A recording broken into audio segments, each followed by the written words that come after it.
Si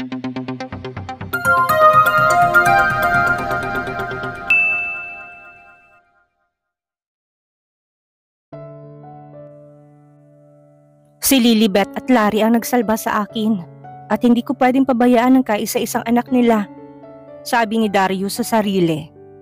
Ibinalik ni Bella ang mga mata sa kumot at tuluyan yung hinila. Dala niya yun kay Darius. He's so very tall. Lagpas pa ito sa sofa pero dahil nakabaluktot ay nagkasyang malaking katawan doon. Inilagay niya ang throw pillow sa ilalim ng ulo nito at binalot niya ng kumot. Huwag ka munang matutulog. Kakain ka pa, iinom ka pa ng gamot.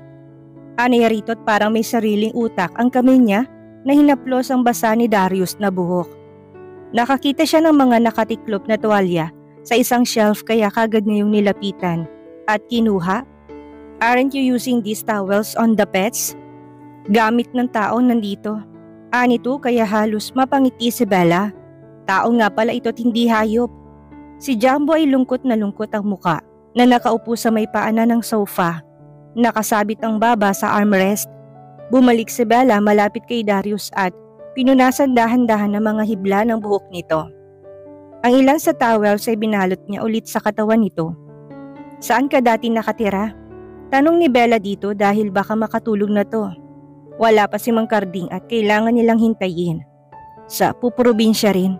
Saklan kami pero napakahirap ng buhay. Hindi ko maintindihan kung bakit mas gusto ni Mama na maghirap ako kay Balbon kaysa makasama ko si Papa. Tito Ferret was rich. Aniya naman pero bukod doon ay wala na si Bella na alam. Kaunting tangong ginawa ni Darius. Napaka? Medyo natilihan si Bella. Sa sagot ni Darius ay napakayaman ng ama nito talaga.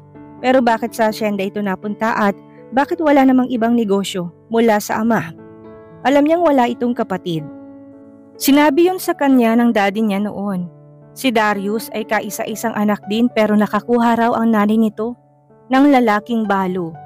Haven't you visit your mom? Umiling lang ito kaya hindi na rin siya nagtanong pa. Akala ng mga maniligaw mo, matatakot ako sa kanila. Muli si Bella na napatanga. At bakit naman nadamay ang mga maniligaw niya? Sanay ako mabugbog ng ama-amahan ko. Kaya ako suntukan lang hindi ko sila atrasan. Sanay ako masaktan ng walang karamay. Kahit na sarili kong nanay ay hindi ako kayang ipagtanggol. At ako pa ang kinagagalitan. Nahabag si Bella nang makita niya ang gabutil na luha sa may sulok na nakapikit ni Darius ng mga mata. Tama ka, nakiagaw ako ng pagmamahal sa mga magulang mo. Kasi wala akong magulang. Bigla na lang na parang may bukol na tumubo sa lalamunan niya dahil sa narinig. She felt his pain. Ang simple nitong salita ay puno ng pait at lungkot.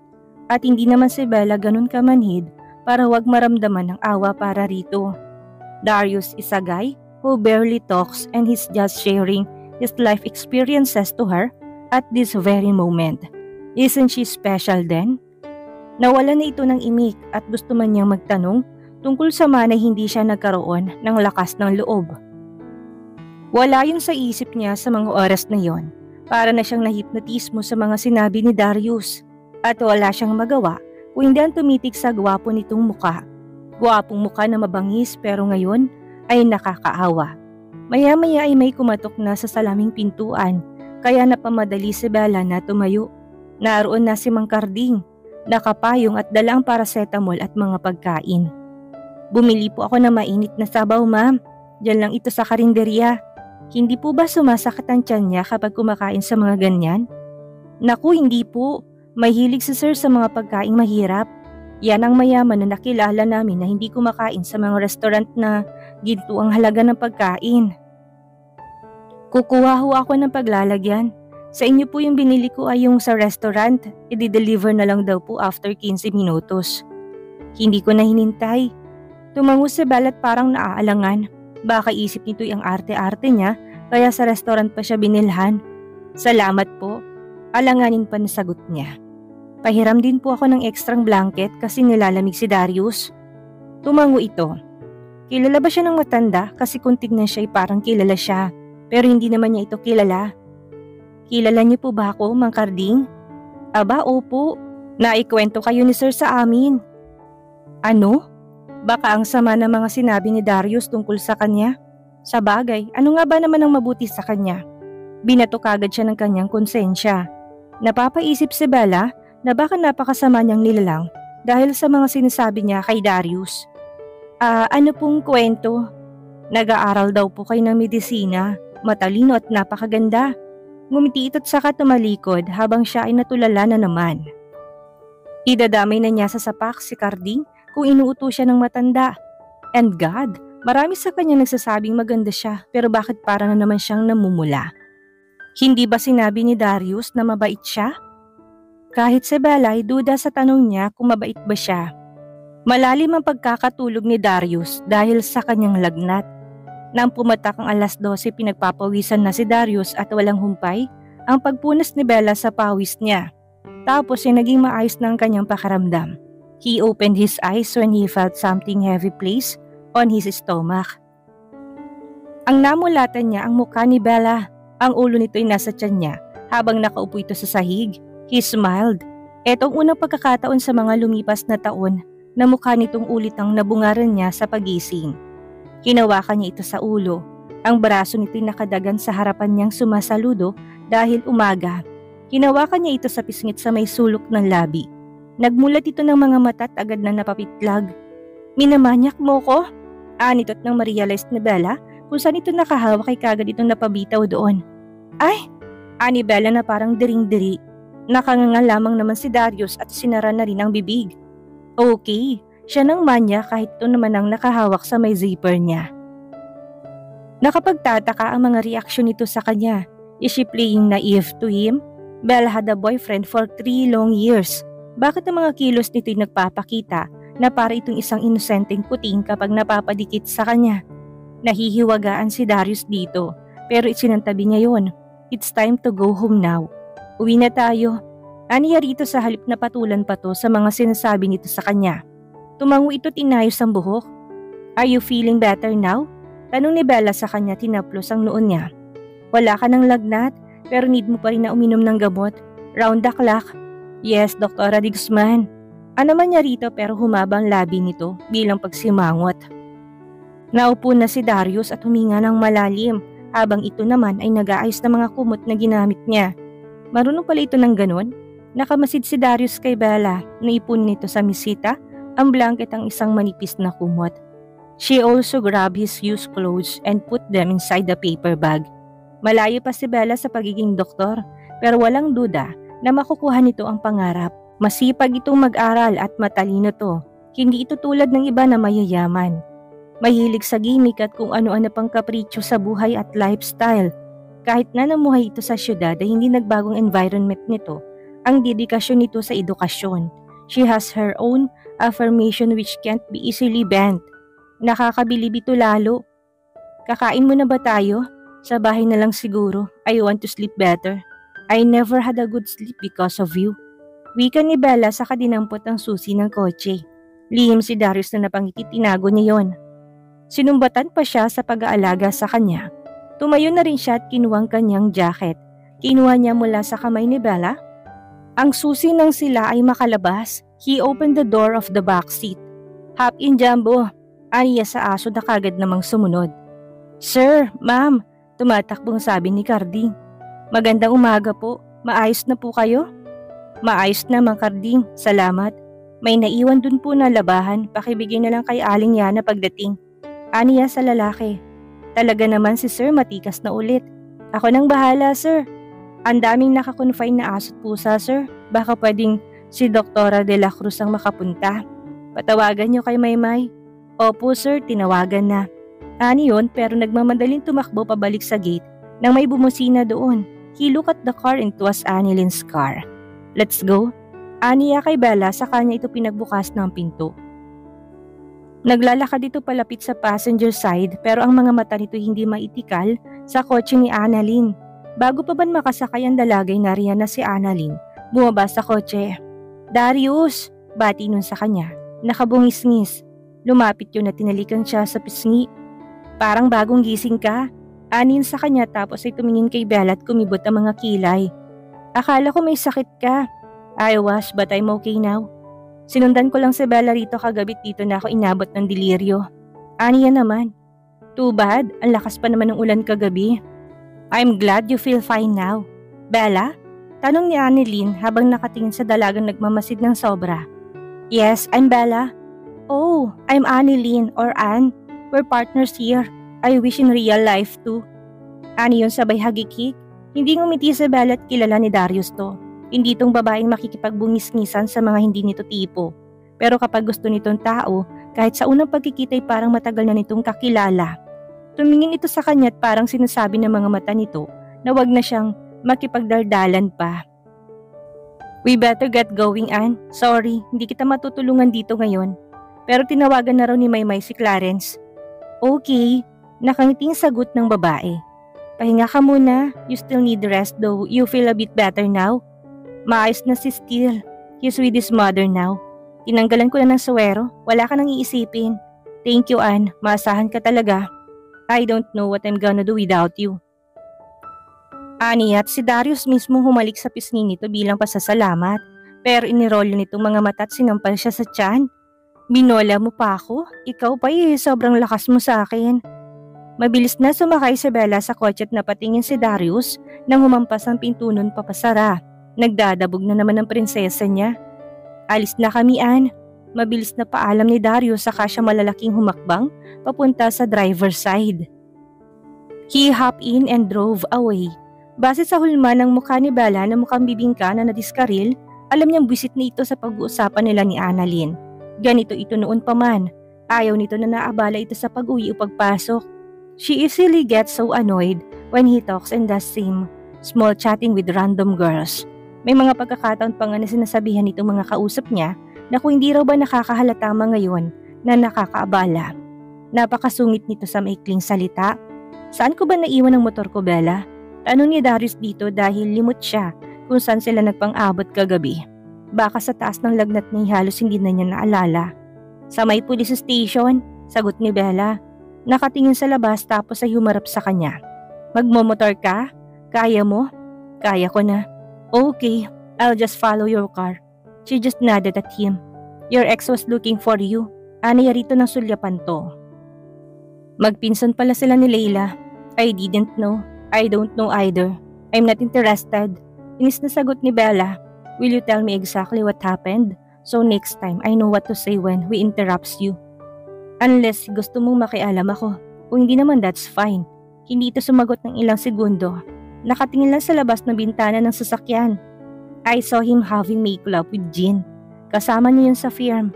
Ako nasa seminar. Pilit ako umuwi para sa birthday niya pero yun pa inadatnan ko. It was so gross. And sobrang sakit kasi faithful ako. Kondo eskwelahan lang ako. Hindi ako lumalabas kapag hindi siyang kasama ko. Tapos si Jean lang palang katapat ng lahat.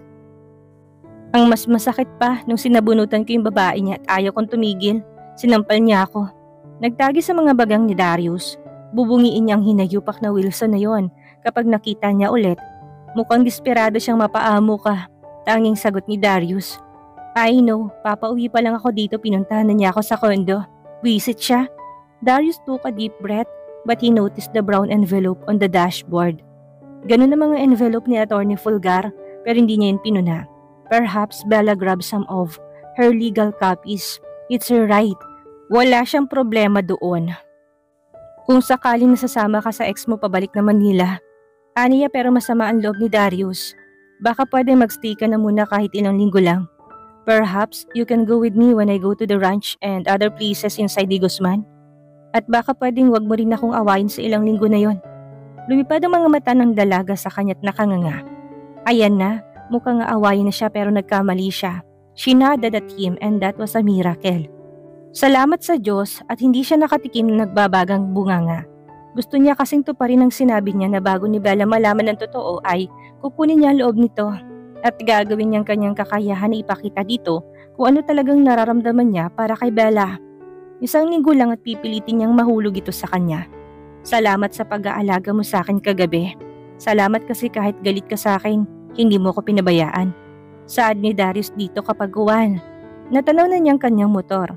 Naipark naman pala niya yon ng maayos kaya wala namang problema. You came to keep me safe even though you were already sick. It was enough reason for me to be thankful. Baka kahit mamatay na ako, ikaw pa rin ang unahin ko sa lahat. Wika ni Darius sa kanya itinigil ang kotse sa gilid. Habang ito'y napatingin lang sa kanya. Dito ka na, sa motor na ako. Ani Darius sa dalaga na nakatingin sa kanya. Nagtanggal siya ng seatbelt at handa nang bumaba. Why? She asked so he looked at her, brows raised. What why? Why are you doing this? I'm not vocal when it comes to love, sweetheart. I am way more expressive than being talkative. Ani lang saka siya bumaba ng sasakyan. Naiwan itong nakatanga. He is not into putting his actions into words. Yun ang pagkakaintindi ni Bella sa sinabi ni Darius. Nalaman ng utak niya habang siya nagmamaneho pa uwi ng asyenda. Love? He mentioned love to her? Oh my gosh! Nabingi ba siya doon na nagkamali ba siya ng dinig? Anong love? Imposible naman na biglaan na lang na may pagmamahal na sa kanya si Darius. Samantalang nung isang araw lang siya dumating at walang kamatayan na bangayan ang ginagawa nilang dalawa kapag nakikita sila. Anong love bang sinasabi nun na tila ba napakahirap naman na paniwalaan? She glanced at the side mirror at the rearview mirror. Darius was there, behind her, running his motorcycle all the way home with her. Kahit na naka-helmet ito at hindi makita ang muka, para bang ito pa rin ang tipong lilingunin ng mga kababaihan. Sa maikling salita, magandang lalaki pa rin itong tignan kahit na wala itong nakikita kung hindi jacket, helmet at motor lang. Was Darius serious about what he told her? Tama ba na parang may gusto sa kanyang inampon ng mga magulang niya? Tuliro na tuloy siya. Hindi na ni Bella alam kung maniniwala ba siya o hindi. Lito na nga siya sa mana, lito pa siya ngayon sa mga sinasabi ni Darius sa kanya. Namumutakti si Darius sa mga babae. Kahit saan siguro sila pumunta, baka may babaeng lalambitin dito na naging babae nito noon at gusto pa rin naman ngayon na maging babae nito ngayon. Oh no, she doesn't want another Harry in her life. Kung magkaka-boyfriend man siya ulit, ayaw na maraming nakaka-make love at mas lalong ayaw niya na nananakit. On the other hand, Darius got his super pogi points for not beating her. Super pogi points, yun dahil dati na itong pogi, kaya hindi na lang basta pogi points. Yun lang parang ang hirap isipin at paniwalaan na gusto siya nito. Dahil ang tagal na nilang magkakilala at nagkasama, hindi naman siya nito pinormahan ni minsan. Sinungitan? Oo. Sinungitan ba siya nito? Well, masungit si Darius sa lahat, yun ang totoo. Normal na doon ng seryosong mga sagot at parang hindi maipinta ang muka. Natanaw na ni Bella ang arko kaya napangiti siya. She's home. Ang ngiti na yun ay napalis ng mahagip na mga mata niya ang envelope. Titingnan pa pala niya mga papeles at magtatanong siya kapag may nakita siya mali doon. But she doesn't want to pay attention to it for now. Okupadong utak niya ng mga linyahan ni Darius. Hindi itong tipikal na lalaking namumulaklak ang bunganga sa pang-uuto, maloko lang ang babae. Tapos kapag nakalipas ng ilang buwan o taon ay lalabas ang tunay na kulay. The perfect example to that was Harry, of course. Hindi siguro nakatiis ang lalaki na yun sa kumakating harapan kaya ibang babaeng pinakamot. Umismid siya at pilit na iwinaksi sa isip ang imahe ni Harry at ni Jean. Naluluha siya pero nilalabanan niya. Hindi na siguro mali ang pag-uwi niya dahil libang na libang siya nang magkita sila ni Janice. Na-divert ang kanyang atensyon at isip kaya siya ay hindi gaano nag-iisip tungkol sa paghihiwalay nila ng dating boyfriend. At palagay ni Bella ay mas lalong mapapabilis ang pag-move on niya dahil mapapadalas ang pagkikita nila ni Janice. Tumingin si Bella sa langit. Dumidilim na naman ang hustot palagay niya ibabagsak ang ulan anumang sandali. Hindi sila pwedeng abutan nun dahil mababasa si Darius. He just recovered from a fever. Hindi siya paniwala sa mga ganong kasabihan pero lumaki siya na ganon ang paniniwala ng kanyang mga matatanda at mga magulang. She pulled over. And Darius did the same. Nilabas niyang ulo sa bintana ng kotse para lingunin to.